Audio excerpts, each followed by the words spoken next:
Hello families, if you're watching this you're probably doing the online filial therapy training with me, and this is just a video just to talk to you a little bit about what filial therapy is, but obviously we'll be covering that in your training much more thoroughly as well. There's some videos on my YouTube channel for you to watch to see filial therapy in action. Please dads, don't let it put you off. It's mums that I've managed to get to record the sessions with their children. It's just really difficult to get dads to do that for me, but there's loads and loads of dads that have participated in filial therapy and very, very successfully, so don't let that put you off. So filial therapy, what is it? People are very interested when they hear the word filial and wonder what it's all about, and filial basically just means family, and it's a family type therapy that's based on play therapy and the play therapy skills that we use as play therapists to work with children in a therapeutic way and help them to process any worries or any experiences that have been difficult for them. And filial therapy works really well because it allows families, parents, to work with their children in a similar way, and really opens up communication between children and parents, and gives you a much deeper understanding of your child and what's going on for them, because children communicate naturally through play.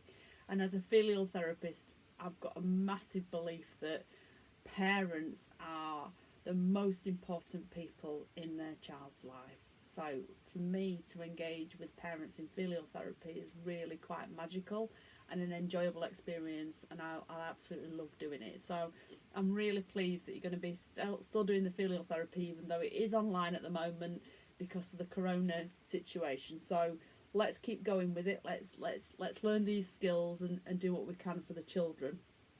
So filial therapy was developed by Louise and Bernie Gurney in America, and they developed a program because they felt that there was a massive gap in terms of therapeutic work, and that therapeutic work didn't always address sort of the relationship between children and their parents, and you know, it's one thing to take a child off and do therapy in a separate room, but if the parents are unaware of what that's about, or you know, how they can continue to help their child after that therapy comes to an end, then things might go backwards, or you know, it leaves a certain gap for children and families in terms of moving forward and continuing the progress their child might have had.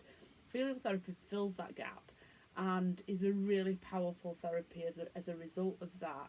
But yet it's all done through playfulness and fun and joy and connecting with each other as a family, and that for me is really, really quite vital and magical.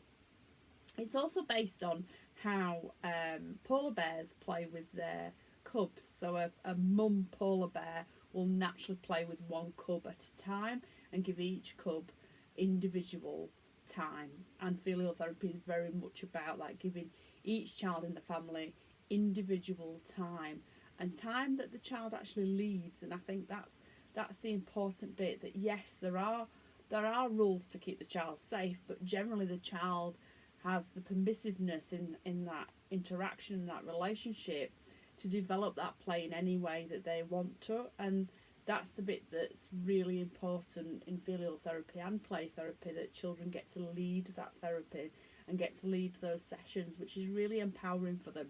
And what you find with both interventions is children's self-esteem and self-worth really flourish when they've got an intervention where they get to lead and be in charge a little bit, because children don't get to be in charge very often. And you know, this is a special playtime where they're allowed to be in charge. It doesn't mean they're in charge the rest of the time, and that's part of the training that we'll work on, and why that's important, that at those times they get to be in charge and lead the play. Okay, so the sort of skills that you'll learn in filial therapy are to structure. So you will structure the sessions, which involves you setting up the play sessions. Children are not involved in that, and you also tidy it up, which is different to everyday life. And I'm not saying that children shouldn't tidy up at other times, but for play therapy and filial therapy, you know, the adult is in charge of that bit, because then the child comes in and it's on your terms when you bring the child into the session. So the time will be set and you try and keep the same time each week and the same day. So if you decide that Monday tea time is going to be your special playtime with your child, that's what you would really try to stick to. So pick a time and day that's going to work for you and your family ongoing, that you can keep going for as long as possible. So part of the structuring is the time, the day, the place, where you're going to have that, the kit, the toys that you're going to use, which I'll help you with as well. And the fact that you set that up and get that ready for your child to come in, so that it feels special. It's all set up ready for them. They come in, their time is not used to set up or to tidy up afterwards. They want that time that they've got with you to be really thorough and special, and that ranges between 20 to 30 minutes. Some families might extend to 40 eventually, but you start with 20 minutes when we first start filial therapy. So that's, you know, a short period of time, so it needs to be really structured for that child in terms of, you know, that they get that time to play and not to have to tidy up or set up. Also part of the structuring is the initial statement that you'll learn to say. So when you start a filial session, you'll be saying to your child, let's say your child's Johnny, you know, Johnny, this is your special playtime, and you can do pretty much anything you want to do in your special playtime. You can play in ways you want to. If there's anything you can't do, I will let you know, and I'll let you know when you've got 5 minutes left. And you might have a time statement in there as well of, you know, you've got 20 minutes to play, and I'll let you know when you've got 5 minutes left. Okay, so it's similar to that sort of statement. It's not always exact, but, you know, and you'll say it in a way that feels comfortable for you, but it's an introduction statement that basically lets the child know that this is a special time for them, and that they can do pretty much what they want to do as long as it's safe. But that you're also saying, but there are parameters around that. Now, it's really important that you don't start listing what you think the rules are going to be or what rules you think your child is going to break, because the problem is with that, you start to put pressure on a child and they'll not relax and enjoy the time if they feel like they've got to follow lots and lots of different rules. Also, you want to sort of believe in the child. When you do play in filial therapy, you believe in the child that they can make the right choices. So you don't give them rules until you really need to. Okay? And that, so that also part of the structuring is then that you give them the 5-minute warning as you're coming to an end. And then for some children, you might give them a 1-minute warning if they really need that, because they find it hard to end sessions, which quite often children do. And then you let them know when it's time to end, and you follow through with that ending, but also using your reflections, which is one of the other skills that you'll learn. So the most important skill really is reflections, and reflecting the child's feelings throughout the session as much as you possibly can. And reflecting feelings is just basically stating what you see, being attuned to your child, looking at their face, looking at what they're doing, seeing when something's difficult, seeing when they're enjoying something. These are things you'll notice all the time as a parent. You just might not always say it. So in a filial therapy session, you'll be reflecting your child's feelings throughout. So, you know, you might say, oh, Johnny, you find that really difficult. I can tell because your face looks so fed up with that. Okay, so you're connecting up that feeling with what that child might be presenting to you. And this is really important in terms of them knowing that you're really noticing them and understanding them. And that's the real powerful therapeutic bit, is that they feel heard and understood, and they also start to develop more understanding around their own feelings. Sorry, this is not corona, this is my heater too warm in the room, so I'm just going to turn it down. Okay, so that's the important bit, is the reflection of feelings, which we will be practicing quite a lot of in the role plays that we do, and you'll see those reflections used on the videos that are examples for you as well. The other part of the special playtime is that you are tracking the child's play, and that just means that you're saying what you see the child is doing, so they know that you're with them throughout the session, and they know that you are there and available to play if they need you to. Okay, so that might be saying, oh, you know, oh, you've gone for the baby doll now, or you've really given the baby doll a cuddle, or you really know how to look after that baby. And that's the sort of tracking that we do in play therapy and filial therapy, and again we'll be practicing that, and that is just about you being available to the child. Quite often parents will say, does that not get annoying?